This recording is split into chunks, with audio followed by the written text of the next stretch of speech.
Hello, നമുക്കേ ഇന്ന് സിമ്പിളായിട്ടൊരു fish fry ഉണ്ടാക്കിയാലോ? ഇതിന് ഏത് മീൻ വേണമെങ്കിലും എടുക്കാം കേട്ടോ. ഞാൻ എടുത്തിരിക്കുന്ന മത്തിയാണേ. അപ്പം ഈ ഒരു മസാല ഉണ്ടാക്കാനായിട്ട് വളരെ സിമ്പിളാണ്.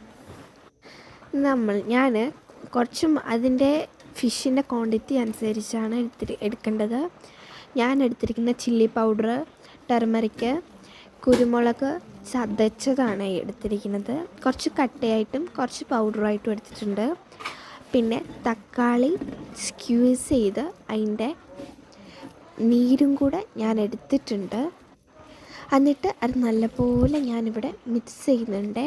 ശരിക്കും നല്ലപോലെ നമ്മൾ മിക്സ് ചെയ്ത് കൊടുക്കണേ. ഇത് ഫിഷിൻ്റെ ക്വാണ്ടിറ്റിയുടെ അനുസരിച്ച് വേണം കേട്ടോ. നമ്മൾ ഈ മസാലയുടെ ഓരോരോ പൗഡേഴ്സിൻ്റെയും ക്വാണ്ടിറ്റി നമ്മൾ എടുക്കേണ്ടത്.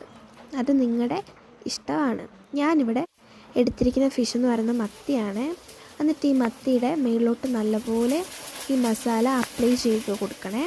നല്ലപോലെ അങ്ങ് അപ്ലൈ ചെയ്യണം.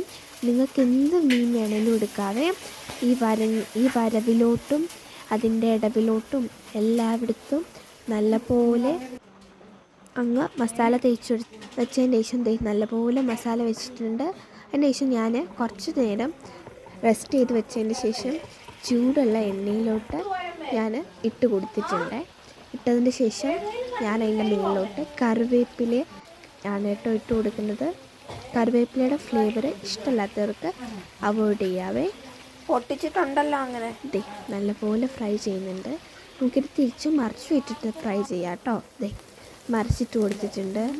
ഫൈനലായിട്ട് അതിൻ്റെ മേളിൽ ഒണിയനൊക്കെ വെച്ചെടുത്ത് നല്ല ടേസ്റ്റി ആയിട്ടുള്ള ഫിഷ് ഫ്രൈ റെഡി.